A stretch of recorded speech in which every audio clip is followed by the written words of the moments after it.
Good morning everyone. आज हम लोग क्लास 12th का फर्स्ट जो यूनिट है इलेक्ट्रोस्टैटिक्स वो स्टार्ट करने जा रहे हैं, ठीक है। और कल से रेगुलर इसी टाइम पे आप लोगों को नई वीडियोस मिलती रहेंगी। तो आज का लेक्चर हम लोग स्टार्ट करते हैं। आज का जो टॉपिक है हमारा वो है इलेक्ट्रोस्टैटिक्स। ये फिज़िक्स का यूनिट 1 है।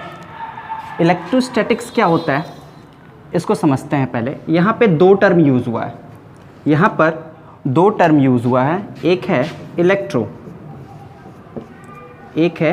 इलेक्ट्रो और सेकंड टर्म है स्टैटिक्स। Electro and statics. अब देखिए इलेक्ट्रो का मतलब क्या होता है। इलेक्ट्रो ये वर्ड पहले भी सुना हुआ है और इससे एक टर्म याद आ रहा है इलेक्ट्रॉन्स या फिर चार्ज, ठीक है। तो इलेक्ट्रो का मतलब हो जाएगा चार्ज और स्टैटिक्स का मतलब होता है एट रेस्ट। यानी इलेक्ट्रोस्टैटिक्स फिजिक्स का वो ब्रांच है जिसमें हम लोग चार्ज के बारे में पढ़ते हैं। और चार्ज किस कंडीशन में है, तो चार्ज रेस्ट में है। चार्ज कैसा है, तो चार्ज रेस्ट में है। अब हम लोग देखेंगे कि ये जो टर्म है चार्ज ये होता क्या है, ठीक है। उसके बाद हम लोग को पढ़ना है इसमें टाइप्स ऑफ चार्ज, और एक और टॉपिक हम कवर करेंगे वो है कॉज ऑफ चार्ज। तो आज की क्लास में बेसिकली हम लोग यही 3 टॉपिक को डिस्कस करेंगे कि चार्ज होता क्या है, चार्ज के टाइप्स कौन कौन से हैं और चार्ज किस वजह से क्रिएट होता है, ठीक है। तो हम लोग स्टार्ट करते हैं चार्ज से।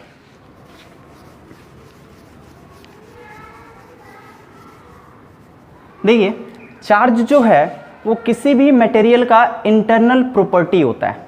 कोई सब्सटेंस है, मान लिया कि ये कोई ऑब्जेक्ट है।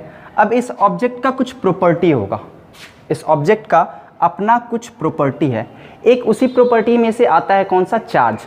तो चार्ज इस ऑब्जेक्ट का ऐसा प्रॉपर्टी हो गया जिस प्रॉपर्टी की हेल्प से ये ऑब्जेक्ट अदर ऑब्जेक्ट्स को आइदर अपनी तरफ अट्रैक्ट करेगा या फिर अपने से दूर रिपेल करेगा, ठीक है। चार्ज का डेफिनेशन क्या आ रहा है, charge is that property of a substance by virtue of which it either attracts और रिपेल्स सम अदर सब्सटेंसेस, ठीक है। चार्ज क्या है, प्रॉपर्टी है सब्सटेंस का। जैसे ए सब्सटेंस ले लिया और ये बी है। अब ये ए क्या करेगा, आइदर बी को अपनी तरफ अट्रैक्ट करेगा या फिर अपने से दूर रिपेल करेगा। तो ये जो अट्रैक्शन और रिपल्सन जिस वजह से क्रिएट हो रहा है उसी को प्रॉपर्टी हम लोग, उसी प्रॉपर्टी को हम लोग क्या कहते हैं, चार्ज कहते हैं, ठीक है।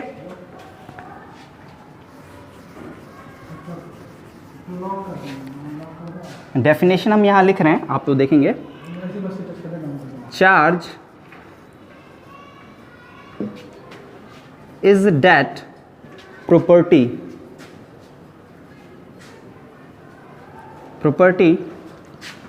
of a substance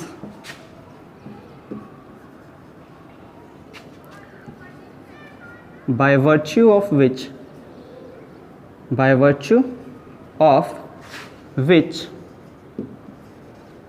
it attracts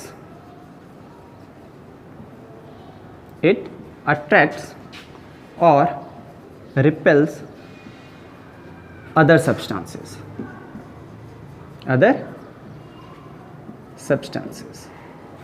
ठीक है। चार्ज क्या है, इंटरनल प्रॉपर्टी है किसी भी सब्सटेंस का जिस प्रॉपर्टी के हेल्प से वो किसी अदर सब्सटेंस को आइदर अपनी तरफ अट्रैक्ट करेगा या फिर रिपेल करेगा। क्लियर है। इसके बाद हम लोग आते हैं सेकेंड टॉपिक जो है types of charges. Second topic हमारा है टाइप्स ऑफ चार्जेस। देखो चार्ज जब टर्म दिमाग में आता है तो अभी जैसे हम लोग 12th में चार्ज स्टार्ट कर रहे हैं, बट इसके पहले भी चार्ज के बारे में हम लोग काफ़ी कुछ देखा हुआ है। जैसे कभी कभी ऐसा फील किया होगा आप लोगों ने कि जब आप अपने कपड़े उतारते हो, ठीक है, तो एक स्पार्क प्रोड्यूस होता है। या फिर मॉस्किटो नेट लगाते हैं और उसमें अगर हैंड को हम लोग रब करते हैं तो वहाँ पे भी क्या होता है, इलेक्ट्रिक डिस्चार्ज होता है। वहाँ पे भी इलेक्ट्रिक डिस्चार्ज होता है। ये वही चार्ज है यहाँ पे हम लोग जो बात कर रहे हैं उसी चार्ज का बात कर रहे हैं, ठीक है। तो ये जो चार्ज है ये प्रोड्यूस कैसे हो रहा है, जब हम लोग दो सब्सटेंस को आपस में रब कर रहे हैं। जैसे ये दो पेन है हमारे पास, अब इन दोनों पेन को जब हम आपस में रब करेंगे तो क्या होगा, दोनों पे चार्ज प्रोड्यूस हो जाएंगे, ठीक है। अब देखो जैसे एग्जाम्पल के तौर पे लेते हैं कि एक ग्लास का रॉड है,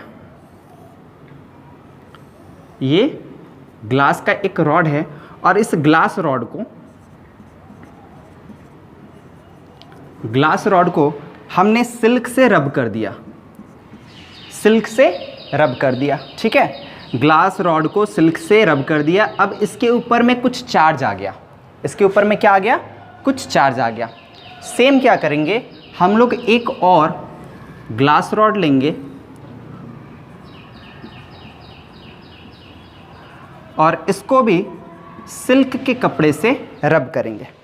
तो अब देखो दोनों जो हमारे पास ग्लास रॉड है दोनों क्या हो गए, चार्ज्ड हो गए, ठीक है। अब क्या करो, इन दोनों को क्लोज करो, ठीक है। जब इन दोनों को आपस में हम लोग क्लोज करेंगे तो वहाँ पे देखने को मिलेगा कि ये दोनों रॉड आपस में क्या कर रहे हैं, रिपेल कर रहे हैं। ये रॉड इसको रिपेल कर रहा है और ये रॉड इस वाले को रिपेल कर रहा है, ठीक है।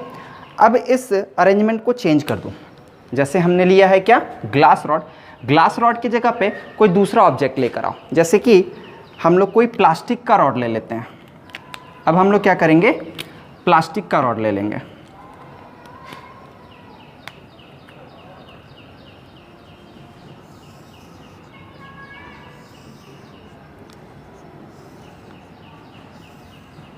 यहाँ पे प्लास्टिक का रॉड ले लिया, फिर इसको भी पहले की तरह दोनों को क्लोज लाएंगे और यहाँ पे भी वही चीज़ होगा, यानी ये वाला रॉड और ये वाला रॉड दोनों एक दूसरे को क्या करेंगे, रिपेल करेंगे, ठीक है। थर्ड सेगमेंट में क्या करेंगे, हम इसको क्रॉस कर लेंगे, यानी एक रॉड हम लेंगे प्लास्टिक का, और जो दूसरा रॉड है वो ले लेंगे ग्लास का, ठीक है। ये हो गया ग्लास और ये हो गया प्लास्टिक। यहाँ पर ऑब्जर्वेशन थोड़ा चेंज हो जाएगा, क्या हो जाएगा कि ये दोनों रॉड एक दूसरे को अब क्या कर रहे हैं, अट्रैक्ट कर रहे हैं। प्लास्टिक वाला ग्लास को अट्रैक्ट करेगा और ग्लास वाला प्लास्टिक को।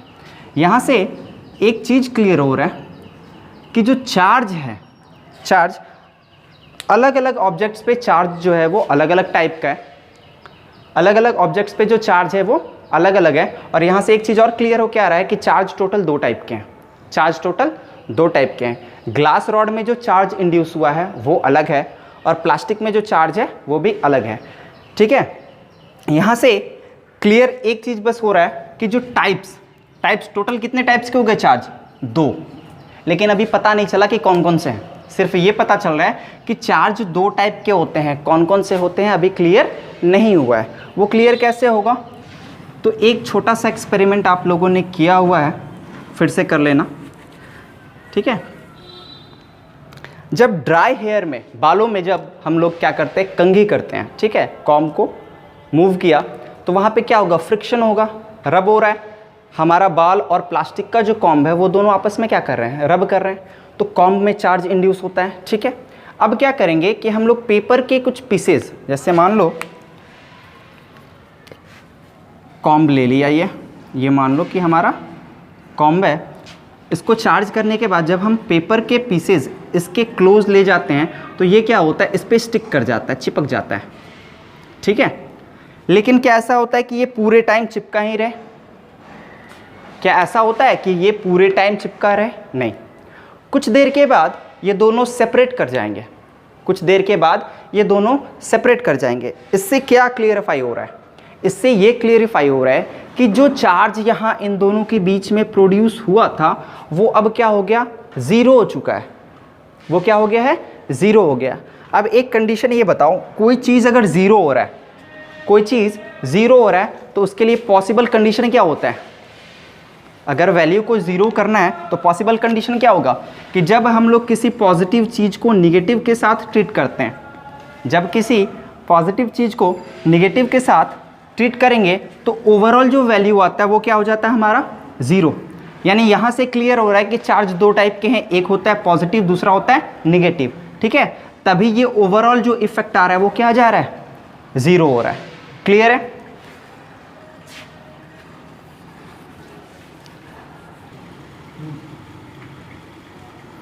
इसमें भी 5 मिनट लग जाएगा।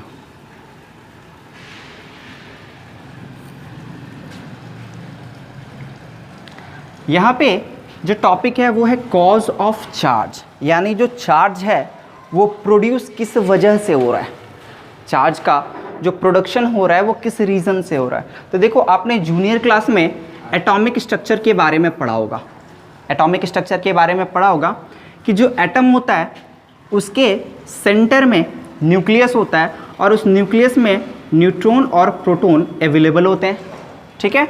और इसके साइड में क्या होता है, इलेक्ट्रॉन्स रोटेट करता है। ये आप लोग को क्लियर है?